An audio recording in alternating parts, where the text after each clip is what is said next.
जय हिंद साथियों, मैं उत्तम चौहान आप सभी का आपके अपने यूट्यूब चैनल उत्तम अकेडमी पर स्वागत करता हूं। आज का हमारा आर्मी जीडी का ओरिजिनल पेपर 3 है, जिसके अंदर हम जो है आर्मी जीडी का जो एग्ज़ाम आता है, किस प्रकार से एग्ज़ाम आता है, कैसे क्वेश्चन पूछे जाते हैं, इनके बारे में डिस्कस करेंगे। पूरा का पूरा पेपर जो है मैं आपको सॉल्यूशन करवाऊंगा। जो आपका आने वाला एग्ज़ाम है 15 जनवरी का, चाहे किसी भी सेंटर का हो, चाहे किसी बीआरओ का हो या चाहे एआरओ का हो, उसमें सेम ऐसा ही पेपर आपको देखने को मिलेगा। प्रीवियस ईयर का ओरिजिनल पेपर है। ओरिजिनल का मतलब बिल्कुल ओरिजिनल, जैसा आता है वैसा कि वैसा। इससे पहले मैं 2 पेपर करवा चुका हूं। अगर आपने वो नहीं देखे हैं तो हमारे चैनल पर विजिट करके ज़रूर देख लें, क्योंकि एग्ज़ाम ऐसे ही आएंगे, सेम ऐसे के ऐसे ही एग्ज़ाम आएंगे।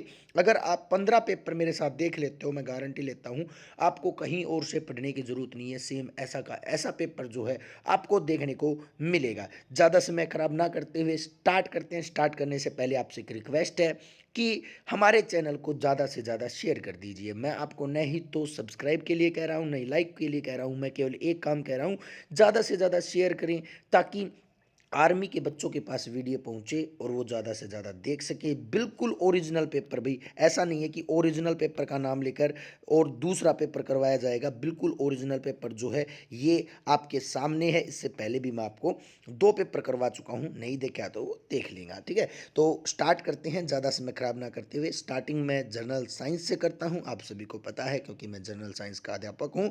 और इससे पहले आपको जनरल साइंस की अच्छी अच्छी वीडियो इसके अंदर मिल जाएंगी। देखिए स्टार्ट करते हैं बिल्कुल एक्सप्लेनेशन के साथ, कुछ यूनिट्स के साथ स्टार्ट करते हैं। पहला जो क्वेश्चन है वो है प्रतिरोध का मात्रक क्या है। देखिए रेजिस्टेंस क्या होती है। जब इलेक्ट्रिसिटी सप्लाई करती है किसी भी वायर से जब इलेक्ट्रिक करंट आई सप्लाई करता है तो उसमें बाधा आती है, बहुत सी बाधाएं आती हैं। जिन बाधाओं को अपन क्या कहते हैं, आर यानी कि रेजिस्टेंस कहते हैं, प्रतिरोध कहते हैं। ठीक है, जितनी ज़्यादा बाधा होंगी उतना ही इलेक्ट्रिक करंट कम फ्लो करेगा, ये होता है प्रतिरोध। ठीक है, प्रतिरोध का मात्रक इसने पूछा है। देखिए आपको मैं पहले ही बता चुका हूँ, आर्मी का कोई भी एग्जाम हो, एक यूनिट से क्वेश्चन जरूर आएगा, यूनिट से क्वेश्चन जरूर आएगा। एक इम्पोर्टेंट यूनिट्स की वीडियो जो है मैं आपको प्रोवाइड कर दूंगा, और यहाँ पर भी मैं सभी वीडियो, इस वीडियो के अंदर मैं यूनिट बता देता हूँ। सबसे पहले मैं बात करता हूँ कि रेजिस्टेंस की जो यूनिट है वो ओम है। ओम का नियम, या ओम जो साइंटिस्ट था उसने रेजिस्टेंस को दिया था, और इसकी यूनिट जो है क्या अभी ओम है। इलेक्ट्रिक करंट यानी कि विद्युत धारा की यूनिट जो है एम्पियर होती है। आप साथ के साथ नोट करते हुए चलना, विद्युत धारा की एम्पियर होती है। आवेश की कुलाम होती है, चार्ज जो होता है चार्ज उसकी कुलाम होती है, आवेश की कुलाम होती है। ठीक है, इलेक्ट्रिक पावर की जो है वाट होती है, इलेक्ट्रिकल पावर जो होती है उसकी वाट होती है। सिंपल पावर की जूल होती है, सिंपल पावर की क्या होती है, जूल होती है। एक हॉर्स पावर जो है वो 746 जूल के बराबर होता है। ये क्वेश्चन भी बहुत एग्जाम में पूछा जाता है।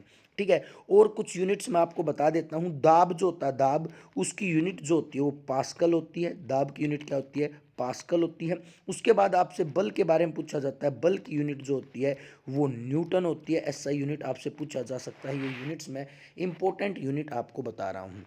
ठीक है, ज्योति तीव्रता की जो यूनिट होती है, ज्योति तीव्रता जो होती है, लुमिनेस इंटेंसिटी जो होती है, लुमिनेस इंटेंसिटी की यूनिट जो होती है कैंडेला होती है। क्या होती है, कैंडेला जो होती है इसकी यूनिट होती है। वायुमंडल दाब जो होता है, वायु दाब, एक तो सिंपल दाब होता है जिसकी यूनिट जो होती है वो पास्कल होती है, एक वायु दाब होता है जिसकी यूनिट क्या होती है, बार होती है। ठीक है, तो ये कुछ यूनिट्स हैं, आप दोबारा ऐड कर लेना। फिर बता देता हूँ, आवेश की यूनिट जो होती है वो कुलाम होती है, इलेक्ट्रिक करंट की एम्पियर, इलेक्ट्रिकल पावर की वाट, रेजिस्टेंस की ओम, दाब की पास्कल, वायु दाब की बार, ज्योति तीव्रता की कैंडेला, और बल की जो होती है वो न्यूटन होती है। और भी यूनिट्स जो है मैं अलग से एक यूनिट की छोटी वीडियो, लगभग 4 से 5 मिनट की वीडियो बना दूंगा, जिसके अंदर इंपॉर्टेंट सारी की सारी यूनिट आपको करवा दूंगा एक ट्रिक के माध्यम से। नेक्स्ट के ऊपर चलते हैं। दूसरा क्वेश्चन है, इनमें से कौन सा इलेक्ट्रिक यंत्र नहीं है, जो इलेक्ट्रिसिटी से नहीं चलता है, ऐसा यंत्र कौन सा नहीं है। देखिए सभी को पता है कंप्यूटर इलेक्ट्रिसिटी से चलता है, बल्ब भी जो है इलेक्ट्रिसिटी से चलता है, टेलीविज़न भी जो है इलेक्ट्रिसिटी से चलता है, रेडियो हमारा यहाँ पर जो है वो सेल से चलता है, केमिकल सेल जो होता है उससे चलता है। हालांकि इलेक्ट्रिकल रेडियो भी आते हैं, लेकिन इस क्वेश्चन का आंसर जो होगा वो रेडियो ही होगा। ठीक है, कंप्यूटर जो है, कंप्यूटर से कई बार क्वेश्चन आ जाता है। कंप्यूटर की खोज जो है वो बेबेज ने की थी। किसने की थी?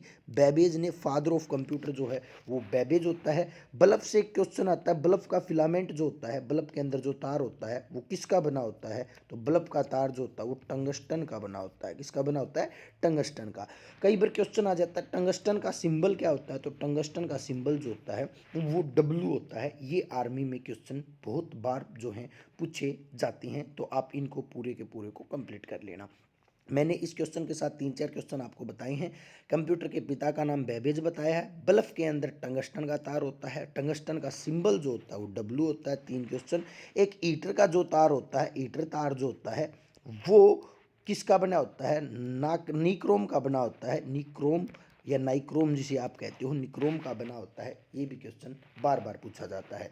नेक्स्ट क्वेश्चन की तरफ चलते हैं। क्वेश्चन 18 को देखना, ये वाला क्वेश्चन। शीतल पेय में जो कोल्ड ड्रिंक्स होती हैं उनमें कौन सी गैस भरी जाती है? कोल्ड ड्रिंक्स में कौन सी गैस भरी जाती है? बहुत अच्छा क्वेश्चन है, सिंपल क्वेश्चन है। देखिए आपने देखा होगा नॉर्मली जब हम कोल्ड ड्रिंक्स को खोलते हैं तो उसमें गैस निकलती है। वो गैस कौन सी होती है? तो वो गैस जो होती है वो CO2 होती है, कार्बन डाइऑक्साइड होती है। देखिए मेरे को पता है आप सभी को ठंडा दिखकर, देखिए कोल्ड दिखकर आप N2 के बारे में मत सोचना। कई बार क्वेश्चन आता है ठंडी गैस कौन सी है? क्वेश्चन क्या आएगा? ठंडी गैस, कोल्ड गैस कौन सी है? ठंडी गैस अगर पूछे तो N2 होती है। कौन सी होती है?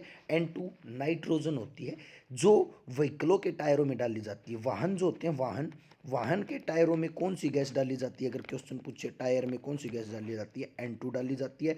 चिप्स के पैकेट ताकि खराब ना हो, चिप्स के पैकेटों में कौन सी डाली जाती है? पैकेट के अंदर भी जो है आपकी N2 गैस ही डाली जाती है। हाइड्रोजन गैस से बहुत बार क्वेश्चन आता है भविष्य का ईंधन किसे कहते हैं? भविष्य ईंधन किसे कहते हैं? क्योंकि भविष्य में ये ईंधन के रूप में यूज किया जाएगा, इसकी ज्वलनशीलता जो है वो ज़्यादा है। हेनरी कवेंडिश ने इसकी खोज की थी। हेनरी कवेंडिश, कवेंडिश नाम का जो साइंटिस्ट है उसने हाइड्रोजन की जो है खोज की थी, ये याद रखना। हाइड्रोजन को आवारा तत्व भी बोलते हैं। आवारा, आवारा तत्व किसे बोलते हैं? ये भी क्वेश्चन कई बार पूछा जाता है। हाइड्रोजन को बोलते हैं। ये मैंने इस क्वेश्चन से रिलेटेड कुछ फैक्ट्स बताए हैं जो आर्मी के एग्जाम में ऐसे क्वेश्चन आ सकते हैं। नेक्स्ट के ऊपर चलते हैं। 32 डिग्री फ़ारेनहाइट किसके बराबर होता है? देखिए सभी को पता है, कुछ क्वेश्चंस हैं मैं आपको बता देता हूँ, कुछ चीज़ें हैं। फ़ारेनहाइट और डिग्री सेल्सियस में कन्वर्ट करने का एक फॉर्मूला है, अगर आप लगा सकते हो तो डिग्री सेल्सियस बाई 5 बराबर फ़ारेनहाइट -32/9 बराबर है 273 केल्विन।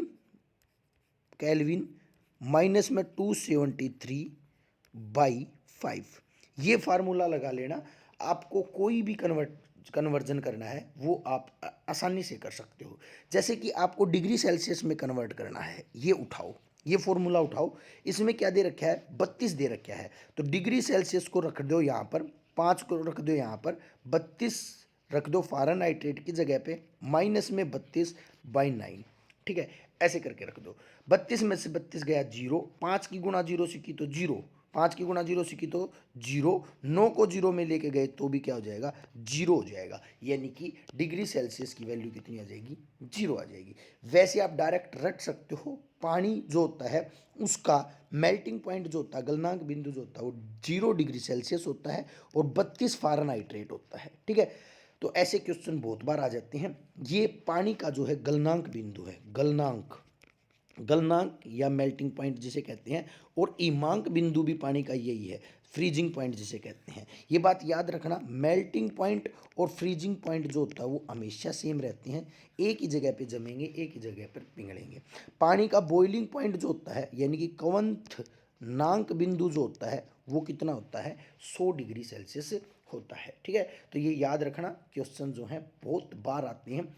कुछ मेल्टिंग फ्रीजिंग पॉइंट में लिखवा देता हूँ आपको जो एग्ज़ाम में बार बार पूछे जाते हैं। ये फॉर्मूला याद रखना। अगर आपको कोई भी मतलब चेंज करना है डिग्री सेल्सियस को फ़ारेनहाइट या केल्विन में, तो डिग्री सेल्सियस बाई 5, फ़ारेनहाइट -32/9 बराबर केल्विन -273/5।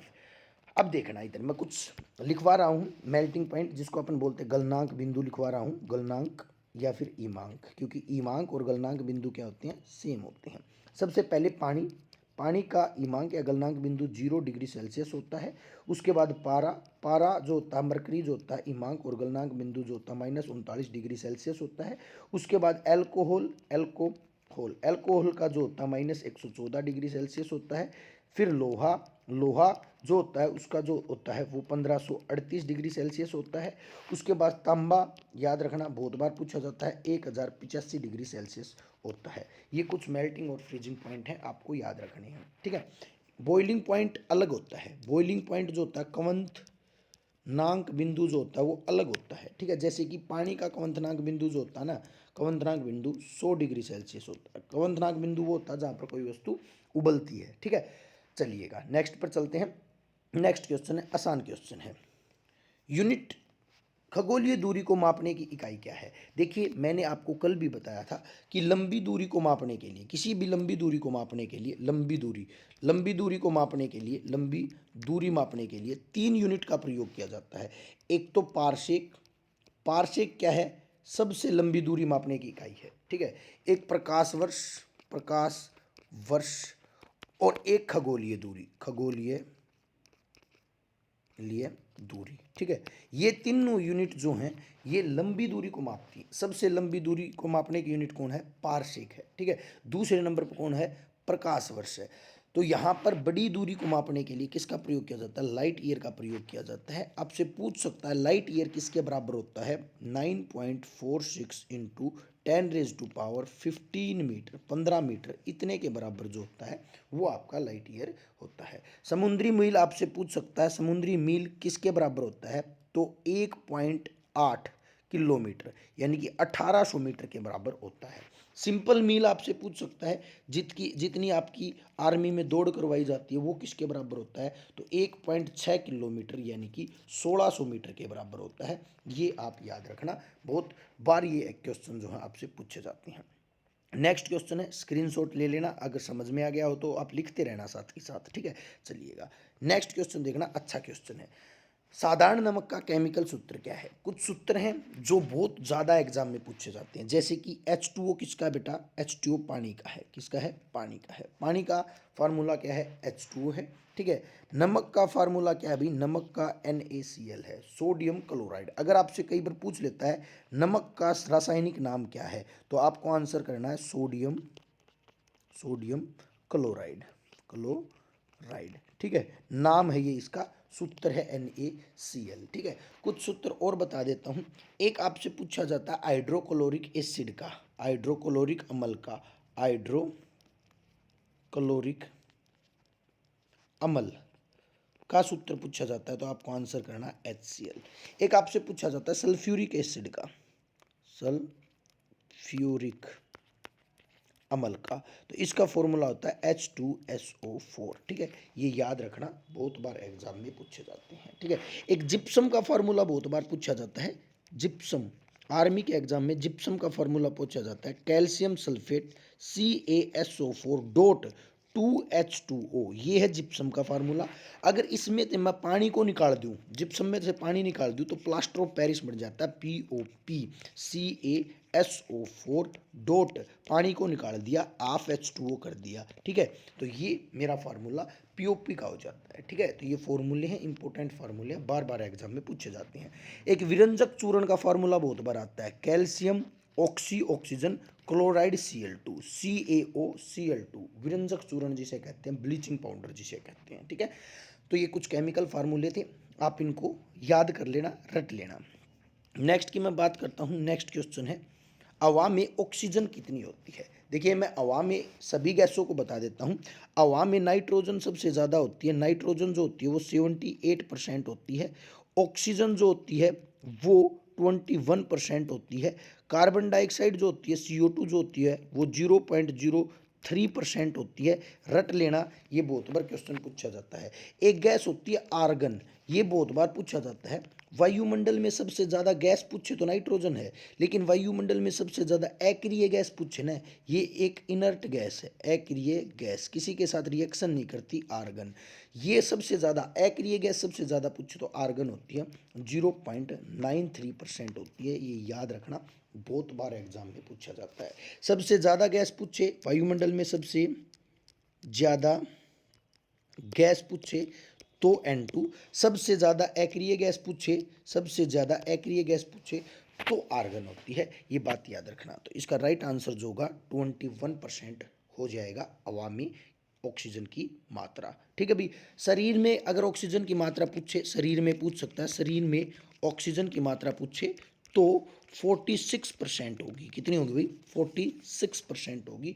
ठीक है। तो ये भी बात याद रखना, शरीर में सबसे ज़्यादा ऑक्सीजन होती है और कैल्शियम होती है शरीर में, कैल्शियम से मतलब हड्डियाँ बनी होती हैं। नेक्स्ट क्वेश्चन देखना, अच्छा क्वेश्चन है।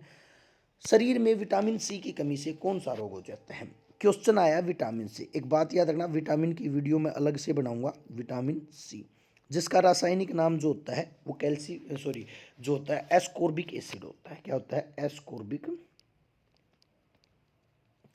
अम्ल होता है। एस्कॉर्बिक एसिड जो होता है विटामिन सी होती है, खट्टे फलों में पाई जाती है, खट्टे फलों में पाई जाती है। ठीक है। सी से तो याद रखो, सी और सी से याद रखो सकरवी, मसूडों से खून आना। सी का मतलब होता है एक रोग होता है जिसका नाम होता है सकरवी। कई बार एग्जाम में ये क्वेश्चन पूछ लिया जाता है सकरवी क्या है, तो सकरवी का मतलब होता है मसूडों में से खून आना। विटामिन सी की कमी से होता है। बी की कमी से बेरी बेरी होता है। बी की कमी से कौन सा रोग होता है? बेरी बेरी होता है। ए की कमी से कौन सा रोग होता है? रात को नहीं दिखता, रात ओंधी, नाइट ब्लाइंडनेस होता है ए की कमी से। ठीक है। डी की कमी से हड्डियां कमजोर हो जाती हैं और बच्चों में कौन सा रोग हो जाता है? रिकेट्स, और बड़ों में ओस्टियोमलेशिया हो जाता है। ठीक है। विटामिन ई की कमी से, विटामिन ई की कमी से अगर आपसे कोई क्वेश्चन पूछे विटामिन ई की कमी से, तो प्रजनन शक्ति में कमी हो जाएगी, यानी कि बांझपन। महिलाओं में कौन सा रोग हो जाएगा? बांझपन। और के की कमी से रक्त का थक्का नहीं जमेगा, रक्त का थक्का नहीं जमेगा। तो ये सारी की सारी विटामिन के काम जो है आपको याद रखने, स्क्रीनशॉट लेना। फिर बता देता हूँ। ए की कमी से रात ओंधी, रात को नहीं दिखेगा। बी की कमी से बेरी बेरी। सी की कमी से जो है स्कर्वी। डी की कमी से रिकेट्स बच्चों में, और एडल्ट के अंदर कहे तो ओस्टियोमलेशिया। ई की कमी से बांझपन यानी कि प्रजनन शक्ति में कमी। के की कमी से जो है रक्त का थक्का नहीं जमना। ठीक है भी। तो ये आप याद रखना चलिएगा। नेक्स्ट की बात करता हूँ। यहाँ पर एक घेंगा रोग है, घेंगा रोग ये भी कर लेना। घेंगा रोग किसकी कमी से होता है? आयोडीन की कमी से होता है।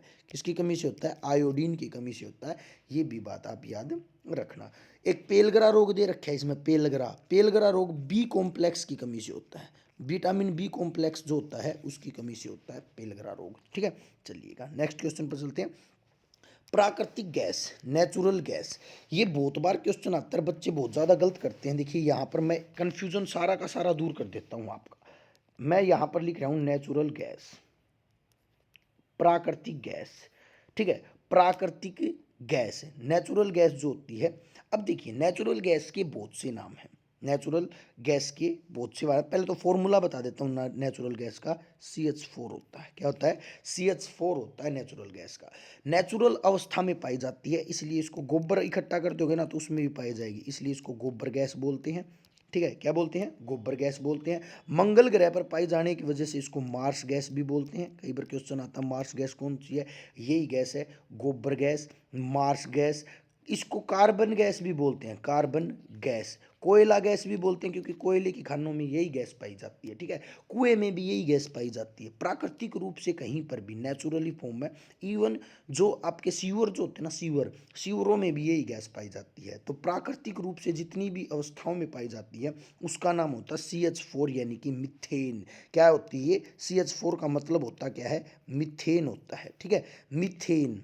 ठीक है। तो CH4 मिथेन याद रखना। नेचुरल गैस के नाम मैंने बताए हैं, गोबर gas, marsh gas, carbon gas और नेचुरल गैस। नेचुरल अवस्था में पाई जाती है, इसका नाम क्या है? मिथेन है, CH4। ठीक है। एक क्वेश्चन आता है बहुत बार कि सीएनजी में कौन सी गैस पाई जाती है? सीएनजी की फुल फॉर्म भी पूछी जाती है। एलपीजी में कौन सी गैस पाई जाती है? बहुत जगह पे ये चीज़ गलत करवाई जाती है और स्टूडेंट भी समझ नहीं पाते इस बात को। CNG compressed natural gas, compressed natural word आया ना, नेचुरल का मतलब प्राकृतिक, तो प्राकृतिक गैस कौन सी है? मिथेन है। तो सीएनजी में कौन सी गैस प्रयोग की जाती है? मिथेन प्रयोग की जाती है। आंख मीच के ठोक देना। ठीक है। LPG liquefied petroleum gas, liquefied petroleum gas, इसमें कौन सी पाई जाती है? तो इसमें बेटा प्रोपेन, प्रोपेन प्लस में ब्यूटेन, ब्यूटेन। ये दोनों गैस पाई जाती हैं किसके अंदर भी, आपकी एलपीजी में। तो कंफ्यूज मत होना, सीएनजी में केवल मीथेन, एलपीजी में प्रोपेन प्लस में ब्यूटेन। ठीक है, तो इसको कर लेना अच्छे से, कंफ्यूजिंग है ये। नेक्स्ट क्वेश्चन देखना, पीलिया रोग से ग्रस्त व्यक्ति की आंखों का रंग कैसा हो जाता है? भाई सिंपल सी बात है, इससे आसान क्वेश्चन तो कुछ भी नहीं होगा। पीलिया, पीलिया रोग में पीला हो जाएगा। ठीक है, हाँ एक क्वेश्चन ये पूछ सकता है पीलिया रोग का संबंध किससे है? पीलिया रोग जो है उसका संबंध किससे है? तो भाई पीलिया रोग लीवर के खराब होने से, आपका जो यकृत होता है उसके खराब होने से होता है। क्योंकि लीवर क्या रिलीज करने लगेगा? पित्त रस ज़्यादा रिलीज करने लगेगा, और पित्त रस का कलर कैसा होता है? पीला होता है, और शरीर पूरा का पूरा क्या हो जाएगा? पीला हो जाएगा। ठीक है, तो पीलिया रोग का संबंध किससे है? लीवर से है, ये बात याद रखना, कई बार क्वेश्चन जो है ये पूछा जाता है। नेक्स्ट क्वेश्चन, ध्वनि की चाल किसमें मापी जाती है? बहुत से बच्चे इस क्वेश्चन को बिना देखे ना डेसिबल कर देंगे, मेरे को पता है। ठीक है, ध्वनि की गति कही है इसने भी, कोई भी चीज की गति मापी जाएगी। गति यानी कि स्पीड, स्पीड दूरी बटे में टाइम होती है, तो आप डेसिबल कैसे कर सकते हो? गति अगर आपसे पूछे ना तो मीटर पर सेकंड आपको करना है, मीटर पर सेकंड। वो जो आप कह रहे हो ना ध्वनि का तेज या मंदा सुनाई देना, वो होती है ध्वनि की तीव्रता, तीव्रता, इंटेंसिटी ऑफ साउंड। ध्वनि की तीव्रता, ध्वनि की तीव्रता जो होती है वो डिब्बी में मापी जाती है, डेसिबल में मापी जाती है। ठीक है, तो इसका राइट आंसर मीटर पर सेकंड आएगा। ठीक है, अगर तीव्रता पूछता ना, ध्वनि की तीव्रता किस में मापी जाती है? तीव्रता का मतलब होता है ध्वनि का मंद व तेज सुनना, व तेज सुनना। आप अपने फोन में ये वीडियो देख रहे हो, आप आवाज को अप डाउन करो, ये ही ध्वनि की तीव्रता है, ये डेसिबल में मापी जाती है। ठीक है, आपने देखा होगा नॉर्मली जब हम बातचीत करते हैं तो 30 से 40 डिब्बी की ध्वनि प्रयोग करते हैं। ठीक है, डीजे बजता है तो 90 डिब्बी की ध्वनि आती है, ट्रैक्टर चलता है 55 डिब्बी की ध्वनि आती है। ठीक है, ये सारी ध्वनियों की तीव्रता होती है। तो आगे से कभी भी ये क्वेश्चन गलत मत करना। गति पूछे तो मीटर पर सेकंड, तीव्रता पूछे तो डेसिबल। चलिएगा नेक्स्ट क्वेश्चन पर चलते हैं, अच्छा क्वेश्चन है। पृथ्वी पर मानव द्वारा सबसे पहले कौन सी धातु का प्रयोग किया गया? तो सबसे पहले जो आदिमानव आए या मानव आया, उसने सबसे पहले तांबे का प्रयोग किया था। किसका प्रयोग किया था? कॉपर यानी कि तांबा। सिंबल जो होता है इसका Cu होता है, याद रखना। ठीक है, हाँ अगर एक क्वेश्चन पूछे सोने से रिलेटेड, एक क्वेश्चन बहुत बार आता है, सोने का सिंबल क्या है? Au है, पहला क्वेश्चन। दूसरा क्वेश्चन सोने से क्वेश्चन पूछा जाता है, नोबल धातु किसे बोलते हैं? नोबल धातु किसे बोलते हैं? अच्छी धातु, ये नोबल है तो इसलिए इसको क्या बोलते हैं? नोबल धातु बोलते हैं सोने। सोने की शुद्धता को किस में मापा जाता है? ये भी क्वेश्चन बहुत बार आता है, कैरेट में मापा जाता है। शुद्धतम सोना कितने कैरेट का होता है? 24 कैरेट का होता है, ये भी क्वेश्चन बहुत बार आता है। लेकिन ये सॉफ्ट होता है, 24 कैरेट का सोना सॉफ्ट होता है पनीर की तरह, इसलिए इसको हार्ड करने के लिए इसमें कौन सी धातु मिलाई जाती है? तो कॉपर यानी कि तांबा धातु मिलाई जाती है ताकि ये हार्ड हो जाए। किस रेशियो में? 18:6 में मिलाई जाती है। ठीक है, यानी कि 75% सोना और 25% के मिलाई जाए कॉपर, ताकि वो हार्ड हो जाए और आभूषण बन जाए। ठीक है, तो ये भी बात आप याद रखना। लोहे के बारे में याद रखना, लोहा जो होता है, लोहे का सिंबल जो होता है वो Fe होता है। ठीक है, मनुष्य के शरीर में सबसे ज्यादा कौन पाया जाता है? लोहा। रक्त में भी कौन पाया जाता है? लोहा पाया जाता है। ठीक है, एल्यूमिनियम Al सिंबल होता है। और ये क्वेश्चन बहुत बार आता है, पृथ्वी सतह पर सबसे ज्यादा कौन सा पाया जाता है? पृथ्वी सतह पर सबसे ज्यादा तत्व कौन सा पाया जाता है? एल्यूमिनियम पाया जाता है। ठीक है, तो ये फैक्ट्स थे कुछ एक्स्ट्रा जो मैंने बताए हैं। नेक्स्ट पर चलना। नेक्स्ट अभी लिटमस पेपर से एक क्वेश्चन है। सबसे पहले तो मैं आपको यहाँ पर बता देता हूँ लिटमस पेपर होता क्या है। लिटमस पेपर, देखिए एक पेपर होता है जो किसका बना होता है? जो लाइकेन का बना होता है। ये क्वेश्चन बहुत बार पूछा जाता है, लिटमस पेपर किसका बना होता है? लाइकेन एक पौधा है, कैसा पौधा है वो और बता देता हूँ। लाइकेन एक ऐसा पौधा है जो फंगी यानी कि कवक और शैवाल यानी कि एल्गी, दो प्रकार के पौधे होते हैं, फंगी और एल्गी। फंगी और एल्गी का मतलब आपको मैं बता देता हूँ। फंगी वो होती हैं जो फूफंद आती है ना ब्रेड के ऊपर, वो फंगी होती है। और शैवाल वो होती है जो काई होती है, काई। ठीक है, ये दोनों प्लांट हैं। इन दोनों के मेल से एक पौधा बनता है जिसको बोलते हैं लाइकेन। और उस लाइकेन से कौन सा पौधा बनाया जाता है? लिटमस पेपर बनाया जाता है। और इसका वास्तविक कलर कैसा होता है? बैंगनी होता है। कैसा होता है? बैंगनी। इसका प्रयोग, लिटमस पेपर का प्रयोग जो ना अम्ल व क्षार का पता लगाने के लिए किया जाता है। अम्ल व क्षार का पता लगाने के लिए किया जाता है, एसिड व बेस का पता लगाने के लिए किया जाता है। एक बात याद रखो, इस पेपर के ऊपर अगर आप अमल को डालोगे तो याद रखो एसिड को वो किसी चीज़ पर डालोगे तो वो लाल हो जाएगी, भी सिंपल सी बात है। फेस पर डालोगे तो लाल हो जाएगी। तो अगर एसिड को डालोगे तो नीले से लाल हो जाएगी, नीले से लाल। बस एक सिंपल कंसेप्ट याद रखो, एसिड को डालने पर लाल हो जाएंगे अपन, ठीक है। क्षार को डालोगे तो लाल से नीला हो जाएगी, लाल से नीला। खेल खत्म भाई, बस। ये क्वेश्चन बहुत बार पूछे जाते हैं, क्षार डालने पर क्या होगा, एसिड डालने पर क्या होगा। लिटमस पेपर किसका बना होता है, लाइकेन का। लाइकेन किससे बनी होती है, कवक और शैवाल से। ये बार बार क्वेश्चन पूछे जाते हैं आर्मी में, ठीक है। तो आप देख लेना क्या क्वेश्चन पूछा गया है, स्क्रीनशॉट ले लेना। अब देखो क्वेश्चन को मैं 2 मिनट में बता देता हूँ। नीले लिटमस पेपर को एसिडिक अमल में रखने पर, मतलब एसिड डालने पर, नीले के ऊपर एसिड डालोगे तो क्या हो जाएगा। तो मैंने आपको बताया एसिड डालने पर लाल हो जाएगा। कोई भी चीज़ है एसिड डालोगे तो लाल हो जाएगी, क्षार डालोगे तो नीली हो जाएगी। बस सिंपल सी बात है, क्षार डालते तो नीली हो जाती, लेकिन यहाँ पर तो एसिड डाले है। Next question, speed of sound, सबसे ज़्यादा स्पीड। देखिए मैं आपको बता चुका हूँ, स्पीड की यूनिट जो होती है मीटर पर सेकंड होती है, ठीक है। स्पीड जो होती है, सबसे ज़्यादा साउंड की स्पीड जो होती है वो ठोस में होती है, उसके बाद द्रव में, उसके बाद गैस में, ठीक है। इसीलिए सबसे ज़्यादा स्पीड जो होती है ठोस का इस्पात में होती है, ठीक है। गैस में कितनी होती है, हवा में जो होती है ना वो 332 होती है। कितनी होती है, 0 डिग्री सेल्सियस पर 332 होती है। 332 जहाँ कहीं भी आंसर हो उसको ठोक देना, ठीक है। इसने 0 डिग्री कहा है। अगर यहाँ पर ये कहता ना रूम टेम्परेचर पर, यानी कि 25 से 27 डिग्री के सेल्सियस टेम्परेचर पर कितनी होगी, तो रूम टेम्परेचर पर अगर पूछता तो आंसर 347 आता। तो आंसर क्या आता, 347 आता। ये क्वेश्चन याद रखना। चलिएगा अभी नेक्स्ट क्वेश्चन पर चलते हैं। बता चुका हूँ ये क्वेश्चन में, अभी अभी ये क्वेश्चन मैंने आपको बताया है। बिजली के ईटर का एलिमेंट किसका बना होता है। ईटर का एलिमेंट जो होता है वो नाइक्रोम का बना होता है, निक्रोम जिसे अपन बोलते हैं, ठीक है। बल्ब का जो होता है वो टंगस्टन का बना होता है, टंगस्टन का बना होता है। और ईटर का नाइक्रोम का बना होता है, ठीक है। तो ये साइंस के क्वेश्चन थे जो मैंने बिल्कुल एक्सप्लेनेशन से करवा दिए हैं। अब मैं जीके की तरफ चलता हूँ, फिर मैथ और रीजनिंग के क्वेश्चन को आपको जो है रूबरू करवाने वाला हूँ, कैसे क्वेश्चन आते हैं। जीके से देखना, बहुत आसान क्वेश्चन, आसान पेपर आता है। इतना ज़्यादा डीप या हार्ड पेपर करने की कोई ज़रूरत नहीं है आपको। देखिए ये कौन सा पेपर है, रोहतक का पेपर है भी, ये जनरल ड्यूटी का पेपर है, सोल्जर का, ठीक है। रोहतक का पेपर है, ये याद रखना। देखिएगा भाई, कंप्यूटर का आविष्कार किसने किया, ये मैं बार बार क्वेश्चन बता चुका हूँ। और कंप्यूटर से क्वेश्चन आ जाता है। कंप्यूटर का आविष्कार जो है चार्ल्स बेबेज ने किया। किसने किया, बेबेज ने किया। बेबेज नाम के व्यक्ति ने कंप्यूटर का आविष्कार किया था, फादर ऑफ कंप्यूटर कहलाया था, ये फादर ऑफ कंप्यूटर कहलाया था। उसके बाद दूसरा, ईस्ट इंडिया कंपनी। देखिए ये वो कंपनी है जिसने भारत पर राज किया था। वास्तव में अंग्रेज जो आए थे वो इसी कंपनी के माध्यम से व्यापार करने के लिए आए थे, ठीक है। तो ईस्ट इंडिया कंपनी की स्थापना कब हुई। सबसे पहले तो मैं आपको बता देता हूँ, सबसे पहले कौन आए। अगर ये क्वेश्चन पूछ लेना सबसे पहले कौन आए, सबसे पहले कौन आए, तो सबसे पहले आए पुर्तगाल। पुर्तगाल 1498 में वास्को डी गामा आया था। 1498 में वास्को डी गामा आया था। तो सबसे पहला पुर्तगाल आए थे। लेकिन सबसे पहला कंपनी किसने स्थापित करी व्यापार करने खातर, तो वह करी ईस्ट इंडिया कंपनी ने। 31 दिसंबर, टाइम टाइम नोट करना, 31 दिसंबर 1600 में। अब इसके लिए मैं आपको एक बात बताता हूँ, इसमें तो 1600 आंसर दे रखा है तो आंसर हो जाएगा 1600। लेकिन कई बार है ना 1600 ऑप्शन में नहीं मिलता, ऑप्शन में मिलता 1601। क्या मिलता है, 1601। आंसर 1601 को माना जाता है, ठीक है।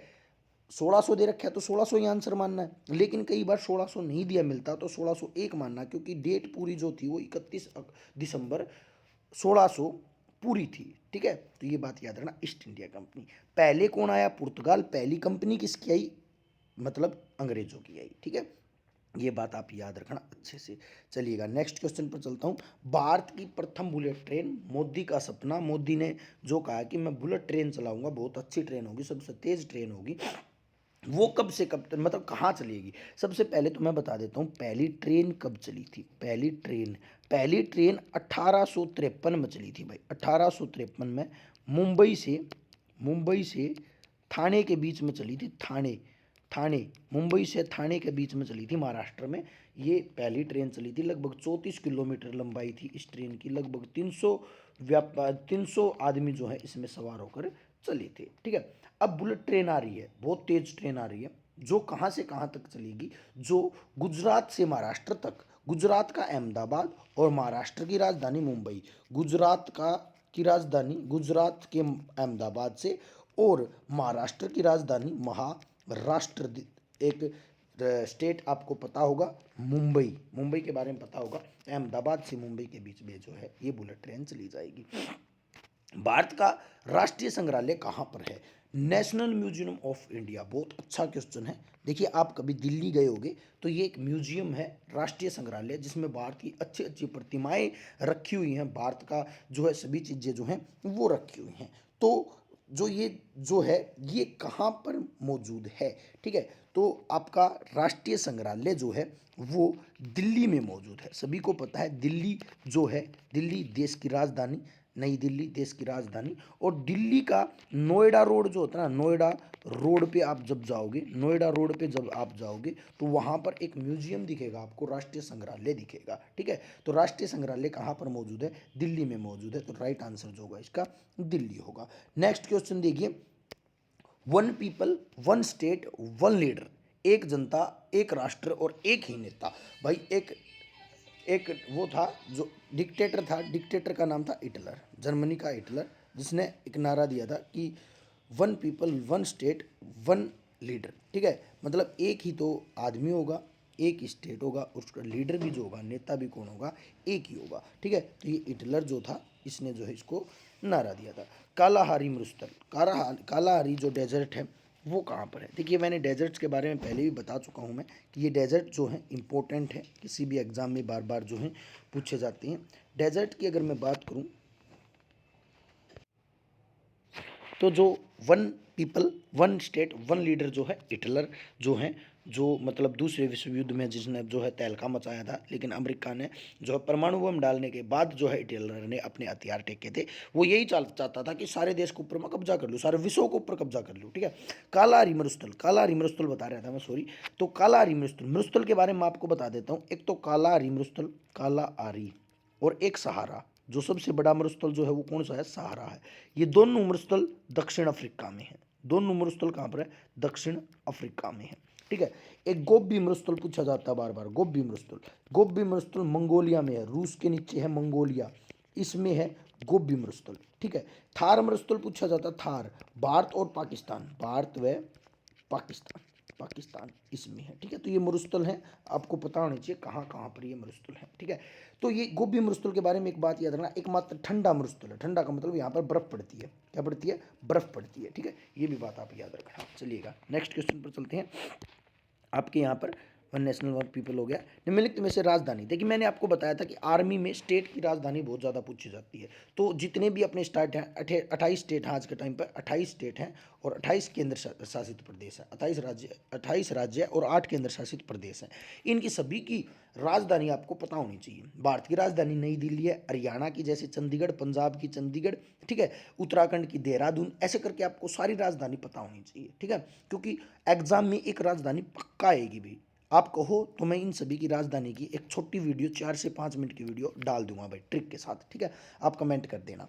देखिए, छत्तीसगढ़ की राजधानी जो है वो रायपुर है। क्या है? रायपुर है। कर्नाटक की राजधानी बेंगलुरु है और तेलंगाना की राजधानी हैदराबाद है। ये राजधानी मैंने आपको बता दी, राजधानी आप अपने आप कर लेना। नेक्स्ट क्वेश्चन देखना, सबसे अधिक जनसंख्या किसकी है? इसने पूछा है, पॉपुलेशन पूछा है। तो सबसे ज़्यादा जनसंख्या लगभग 20 करोड़ प्लस है, 20 करोड़ प्लस, 20 करोड़ प्लस जनसंख्या किसकी? उत्तर प्रदेश की। किसकी है भाई? योगी आदित्यनाथ का स्टेट उत्तर प्रदेश। उत्तर प्रदेश जो है योगी आदित्यनाथ का स्टेट, यहाँ पर 20 प्लस करोड़ जो है जनसंख्या है। ठीक है, अगर आपसे यही क्वेश्चन ये पूछता कि सबसे ज़्यादा क्षेत्रफल किसका है, तो क्षेत्रफल की दृष्टि से, जगह की दृष्टि से सबसे बड़ा कौन है? राजस्थान है। ठीक है, अगर आपसे सबसे छोटा पूछता, सबसे छोटा, अगर सबसे छोटा पॉपुलेशन के अकॉर्डिंग पूछता, जनसंख्या सबसे कम किसकी है, तो आपको सिक्किम बताना है। तो आपको कौन बताना है? सिक्किम बताना है। क्षेत्रफल अगर सबसे कम पूछे तो क्षेत्रफल में आपको कौन बताना है? गोवा सबसे छोटा बताना है। कौन बताना है? गोवा। ठीक है, तो ये बात याद रखना। चलिएगा नेक्स्ट क्वेश्चन पर चलते हैं।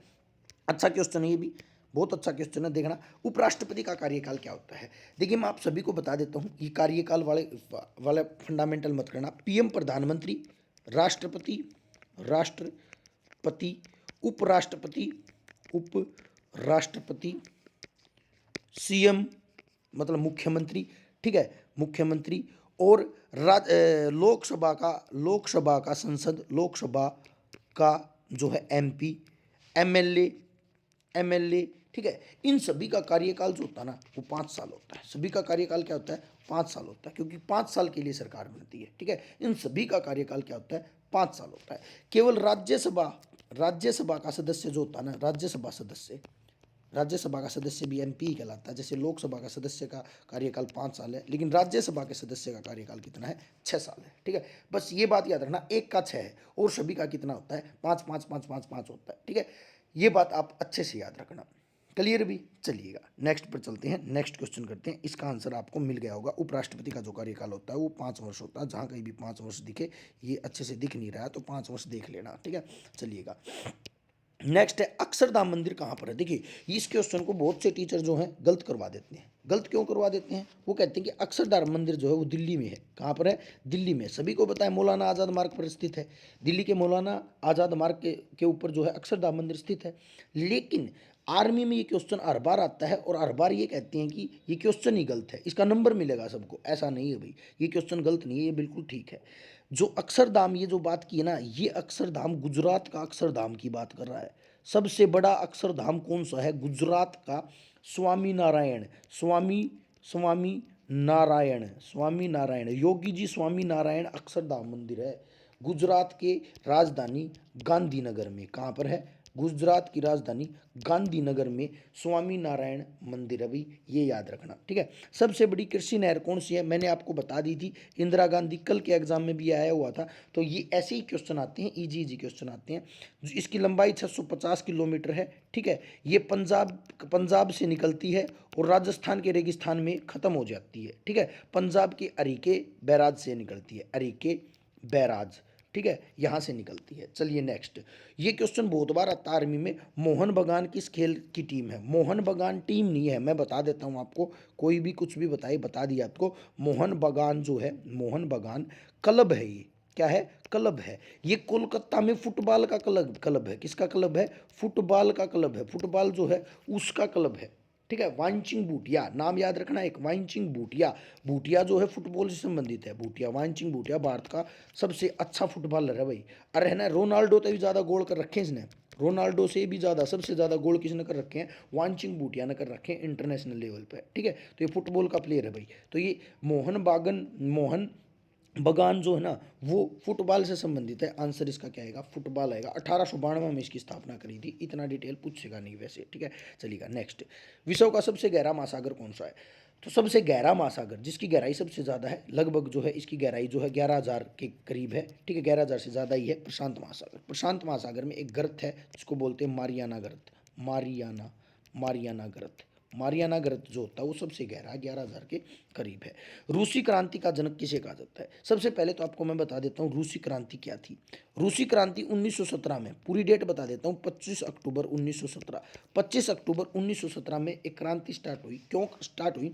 क्योंकि रूस के ऊपर जो है जार शासकों का शासन होता था। जार शासक होते थे, ठीक है। तो इनका शासन हटाने के लिए एक व्यक्ति था जिसका नाम था लेनिन। क्या नाम था? लेनिन। इसने क्रांति शुरू की, इनके शासन को मैं उखाड़ फेंकूंगा।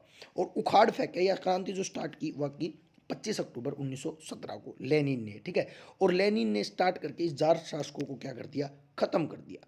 और यहाँ पर रूस क्रांति का नाम दिया। इस क्रांति का एक दूसरा नाम भी है, अक्टूबर क्रांति। अक्टूबर क्रांति, क्योंकि ये अक्टूबर में स्टार्ट हुई थी, इसलिए कई बार आर्मी में पूछा जाता है रूस क्रांति का दूसरा नाम क्या है? अक्टूबर क्रांति है, ठीक है। लेनिन ने स्टार्ट की थी अक्टूबर क्रांति। और इस क्रांति के बाद रूस का नाम सोवियत संघ पड़ा था भाई। ये क्वेश्चन भी बहुत बार आ जाता है, तो इसका आंसर लेनिन होगा। तो ये क्वेश्चन आ जाता है 1917 में स्टार्ट हुई थी कि किस क्रांति के बाद सोवियत संघ नाम पड़ा? रूस का नाम सोवियत संघ पड़ा। किसके बाद? रूस की क्रांति 1917 लेनिन के बाद, ठीक है। या फिर आपसे पूछ सकता है जार शासकों का शासन जो होता है वो कब खत्म हो गया था? तो वो 1917 के बाद खत्म हो गया था। आपसे पूछ सकता है जार शासकों का शासक कहाँ था? तो रूस में था भाई। कहाँ था भाई? रूस में। चलिएगा भाई, ये थे भाई जीके के क्वेश्चन, अच्छे से आपको क्लियर हो गए होंगे। मैथ के क्वेश्चन को मैं दिखा देता हूँ आपको, पूरे मैं जो है नहीं करवाने वाला हूँ सोल्व। देखिए, प्रथम 5 घनात्मक विषम संख्याओं का औसत क्या है? आसान क्वेश्चन है, स्क्रीनशॉट लेना। इसको मैं, देखिए ये पूरा का पूरा पेपर जो है हमारा टेलीग्राम चैनल है उत्तम अकेडमी ज्वाइन कर लेना। उत्तम अकेडमी का लिंक मैं डिस्क्रिप्शन में दे दूंगा। ब्लू कलर का लोगो मिलेगा, बीच में जॉब मिलेगा, ठीक है। ये ज्वाइन कर लेना आप, ठीक है। नेक्स्ट, साधारण ब्याज 5% की दर से 4 वर्ष में 900 रुपये होगी, धनराशि निकालनी है। आसान क्वेश्चन है, ठीक है। ये क्वेश्चन ऐसे आते हैं लगभग। आसान क्वेश्चन में विभाजित करने पर शेषफल क्या होगा, कौन सी संख्या पूर्ण वर्ग संख्या है, 25% का 100% क्या होगा, तनख्वाह वगैरह का, ये जो है आसान आसान क्वेश्चन आते हैं। आप स्क्रीनशॉट ले लेना रोक रोक के, ये मैंने रोक दिया है, स्क्रीनशॉट ले लो। ये मैंने रोक दिया, स्क्रीनशॉट ले लेना, ठीक है। ये मैंने आपके लिए रोक दिया है, स्क्रीनशॉट ले लेना। ये रीजनिंग के 5 क्वेश्चन आते हैं, बहुत ही आसान क्वेश्चन आते हैं, सिंपल। अगर आपकी रीजनिंग है, दिमाग थोड़ा भी है, तो आप इजीली कर पाओगे। ये मैंने रोक दिया, कर लेना, ठीक है। तो ये थी भी आज की पूरी वीडियो। एक्सप्लेनेशन आज मैंने बहुत ज़्यादा की है, एक्सप्लेन ज़्यादा कर दिया है, ठीक है। आप अच्छे से कर लेना। अगर आपको वीडियो अच्छी लगी है तो एक कमेंट जो है थम्सअप का ज़रूर करना, लाइक का कमेंट ज़रूर करना, लाइक ज़रूर करना और कमेंट ज़रूर करना। मतलब चाहिए आप एक अंगूठे के लिए थम्सअप करो, आप करना ज़रूर, लाइक ज़रूर करना ताकि मेरे को मोटिवेशन प्राप्त हो। और एक शेयर ज़रूर करना भाई, वीडियो को ज़्यादा से ज़्यादा शेयर करना। सभी जितने भी स्टूडेंट देख रहे हैं उनसे सभी से रिक्वेस्ट है, हर आर्मी ग्रुप में, सभी आर्मी ग्रुप हैं जितने भी जीडी के हैं, कलर के हैं, किसी के भी हैं, सभी में वीडियो को शेयर करो भाई, ठीक है भाई। धन्यवाद साथियों, मिलते हैं अगली क्लास के साथ। जय हिंद।